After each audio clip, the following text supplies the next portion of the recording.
आपलं पुढचं अक्षर आहे य.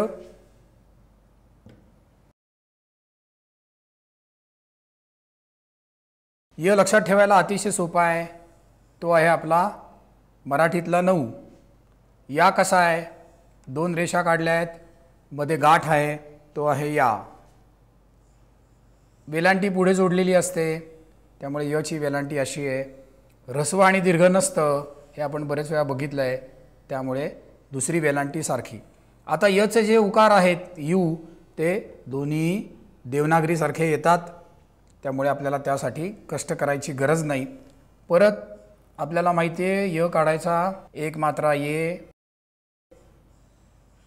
2 मात्रा यई.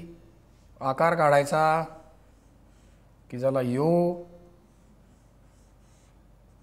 यऊ, यम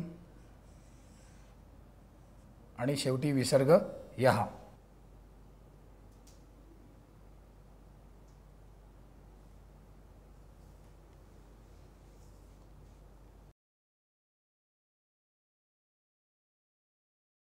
पुढचं अक्षर आहे आपलं र.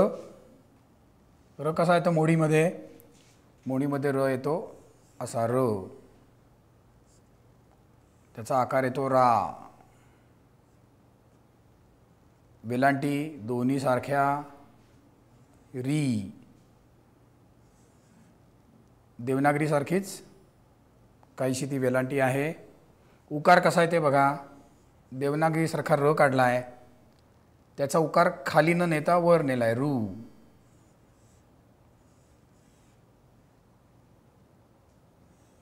र काढायचा रे, रई, रो,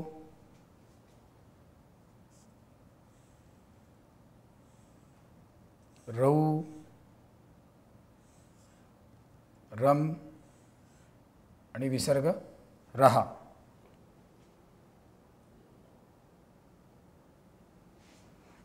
मग पुढची दोन्ही अक्षरं लिहून दाखवू फक्त की ही सेम.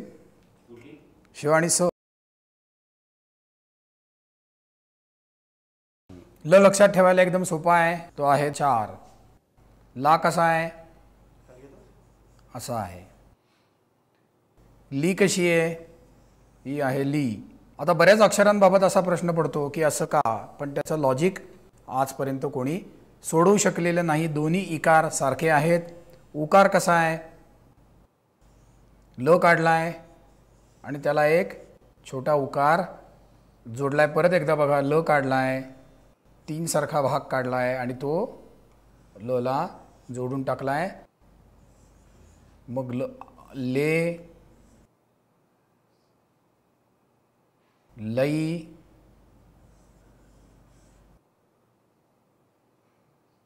लो,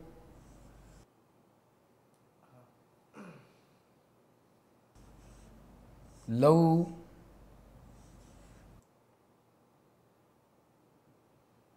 लम आणि शेवटी विसर्ग लहा.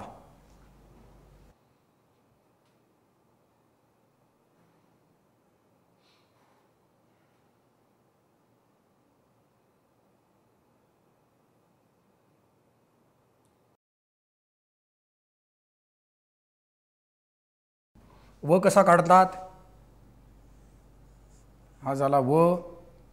त्याचा आकार जो आहे गाठीचा आहे, व वा. वेलांटी पुढे येणारी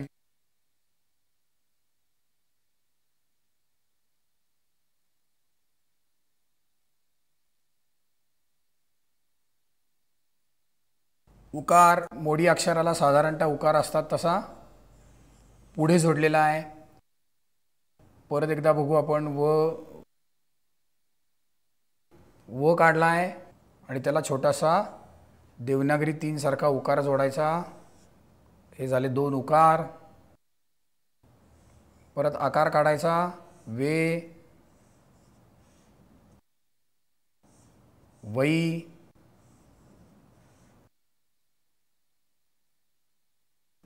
वो,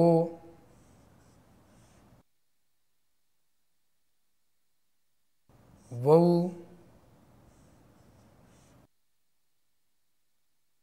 वम,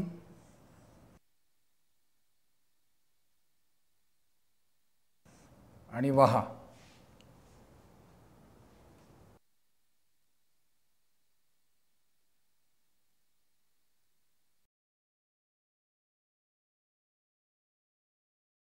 व पर्यंत अक्षरं कशी आहेत ते आपण बघितलं आहे. आणि पुढची जी दोन अक्षरं आहेत श आणि श, शहामृगातला श आणि पोटफोड्या श, ही पूर्णतः देवनागरीसारखी येतात. त्यामध्ये आपल्याला कष्ट करायची गरज लागत नाही. तर ती कशी आहेत, थोडासा फरक आहे शमध्ये, तो आपण बघू शकतो. पण कागदामध्ये बरेच वेळा असं दिसतं की लिहिणाऱ्याने ती पूर्णतः देवनागरीसारखी लिहिलेली आहेत. जी काही अक्षरं देवनागरीसारखी पूर्णतः येतात त्यात हे दोन्ही श आहेत.